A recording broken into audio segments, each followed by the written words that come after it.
السلام علیکم ورحمۃ اللہ وبرکاتہ۔ یہ مشق ہم نے پڑھی تھی پیش کے متعلق،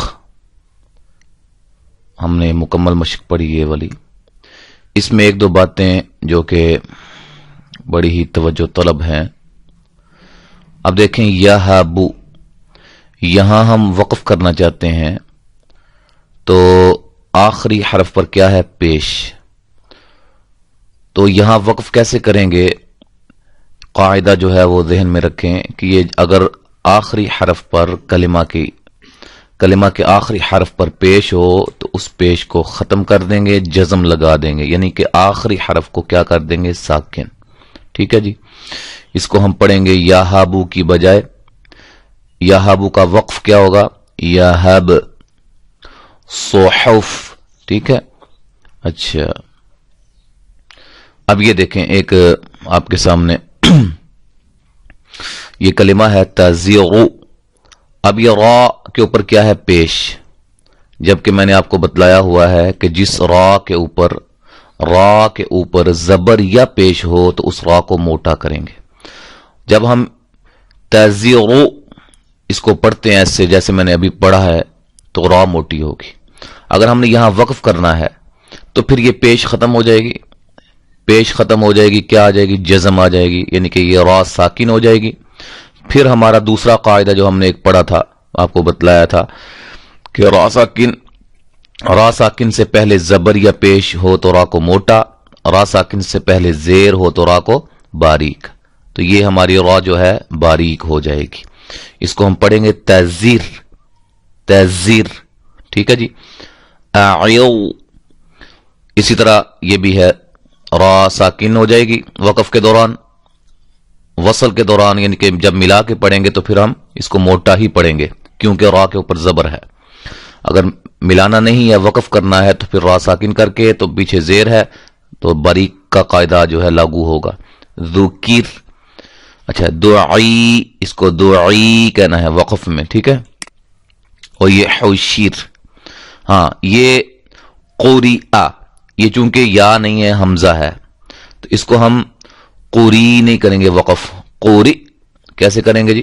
قوری، ایسے اس کا وقف کریں گے۔ اخر، اب یہ دیکھیں مثال آپ کے سامنے ہے، را کے اوپر پیش ہے، وقف کیا، را ساکن ہو گئی، جزم آ گئی، پیش ختم ہو گئی، پھر قاعدہ ہمارا جو ہے وہ دوسرا شروع ہو گیا کہ را ساکن سے پہلے حرف پر زبر ہو یا پیش ہو۔ اب یہ زبر ہے تو یہ را ہماری موٹی ہوگی وقف کے دوران، وصل کے دوران بھی، وقف کے دوران بھی، یہ وقفاً وصلاً اس کو ہم موٹا پڑھیں گے۔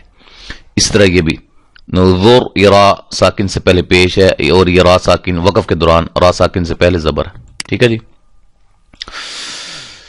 مزید وضاحت، ذکر، حشر، قدر اور تزیغ وغیرہ میں را وقف کی صورت میں باریک اور وصل کی صورت میں، اچھا یہ آپ کو میں بتا چکا ہوں، یہ بھی آپ نے پڑھ لیا ہے۔ ٹھیک ہے، یہ بھی ہو چکا ہے۔ ہاں جی، دو پیش آج کا ہمارا نیا سبق، دو پیش کے حوالے سے۔ دو پیش یہ اس طرح کی پیشی ہوتی ہیں، عربی جو قرآن مجید ہیں، عربی رسم الخط جو سعودی عرب میں چھپتے ہیں، اس کی پیش کچھ اور طریقے سے ہوتی ہیں، وہ بھی آپ قرآن مجید سے دیکھ سکتے ہیں۔ تو ہمارا جو پاک و ہند کے اندر قرآن مجید چلتے ہیں، جو رسم الخط ہے، اس طرح اس میں یہ دو پیشوں کا علامت ہوتی ہے، دو پیشوں کی علامت اس طرح ہوتی ہے۔ ٹھیک ہے، ایک سیدھی پیش ہوتی ہے اور ایک الٹی پیش ہوتی ہے، اس کو ہم دو پیش کہتے ہیں۔ ہدایت نمبر 1، دو پیش کی پہچان کرائیں کہ جن کی شکل، ہاں جی یہ ہے۔ اچھا، ہدایت نمبر 2، ہدایت نمبر 2 ہے جس را پر ایک پیش ہو اسے پر پڑھا جاتا ہے۔ ہاں جی، یہ بھی میں آپ کو پہلے بتلایا تھا کہ جس را کے اوپر زبر ہو، اب زبر کے متعلقہ کیا ہے؟ زبر ہے، کھڑی زبر ہے، دو زبریں ہیں، را کو موٹا کریں گے۔ اسی طرح را کے اوپر پیش ہو، خواہ وہ پیش ایک ہے، دو ہیں یا الٹا پیش ہے، تو اس کو ہم موٹا ہی کریں گے۔ ٹھیک ہے، ہدایت نمبر 3، دو پیش کی تنوین ادا کرتے وقت حرف اپنی ذات سے زیادہ نہ بڑھایا جائے، جیسے بن، ہاں تنوین ہے، یہ میں نے آپ کو بتلایا تھا، دو زبر، دو زیر، دو پیش تنوین کی علامت ہوتے ہیں، یہ تنوین ہوتی ہیں جس حرف پر دو زبریں دو زیریں دو پیشے آ جائیں اس کو تنوین کہتے ہیں. اچھا جی، تو یہ با کے اوپر دو پیشے ہیں، یہ تنوین ہے. اب اس کو با دو پیش بن کریں گے، با دو پیش بن، اس کو با دو پیش بون، غلط ہوگا اس طرح. اس کو ہم کھینچیں گے، لمبا کریں گے تو یہ غلط ہو جائے گا. ٹھیک ہے جی. اور بن، با دو پیش بن، تا دو پیش تن، یہ مجہول طریقہ ہے، اسی طرح بھی نہیں پڑھنا.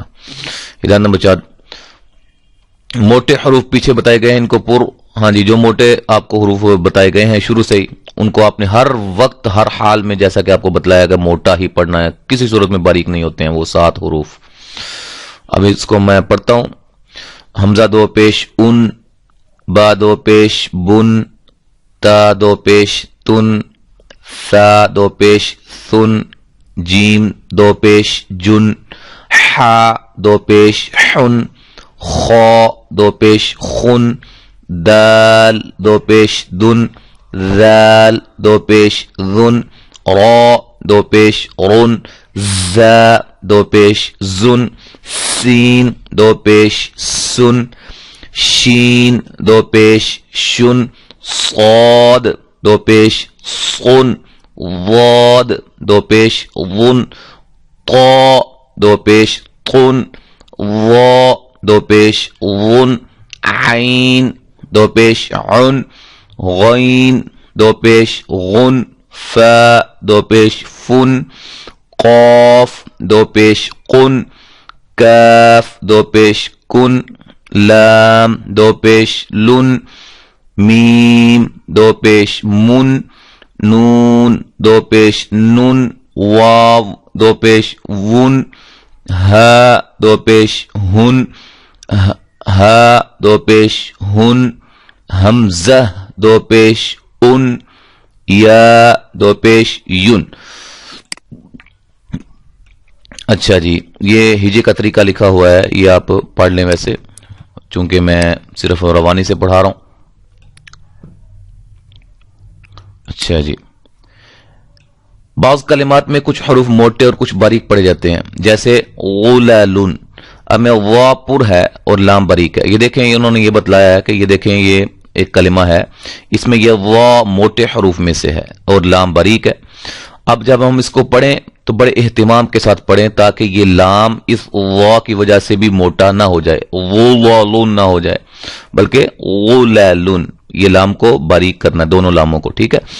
اور اسی طرح جو ہے یہ خا ہے، موٹا ہے، شین اور با باریک ہے، ان کو ہم نے خا کو موٹا کر کے اور شین با کو باریک، یہ نہ ہو کہ دونوں یہ بھی اس کے ساتھ موٹے ہو جائیں. خوشبن، خوشبن. اب یہ پہلا باریک ہے، دوسرا موٹا ہے، پھر اگلا موٹا ہے، پھر باریک ہے، ایسے کر کے ان کو ہم اہتمام کے ساتھ. بقاتن، یہ میں نے الگ الگ سے پڑھا ہے تھوڑا سا. بقاتن، ٹھیک ہے. بقاتن، تا باریک، یہ باریک ہے اور یہ دونوں موٹے ہیں، ان کو ہم نے اس طرح پڑھنا ہے. پہلا باریک، دوسرے دونوں موٹے. سغون، ٹھیک ہے.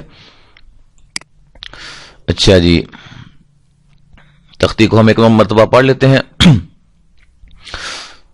بقعۃ، احد، سرر، قطع، حمر، خشب، عمل، غبغۃ، کتب، ظلل، زبد، قدم، خلق، حسنۃ، قطعۃ، ظمأ، نصب، کلمۃ، ملک، مغض، بشر، قسم، رجل، حرج، دیت، اشر، اذن، لعب، رسل، جدد.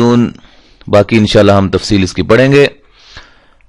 کچھ جو چیزیں رہ گئی ہیں وہ انشاءاللہ ہم اگلے سبق میں پڑھیں گے۔ السلام علیکم ورحمۃ اللہ وبرکاتہ۔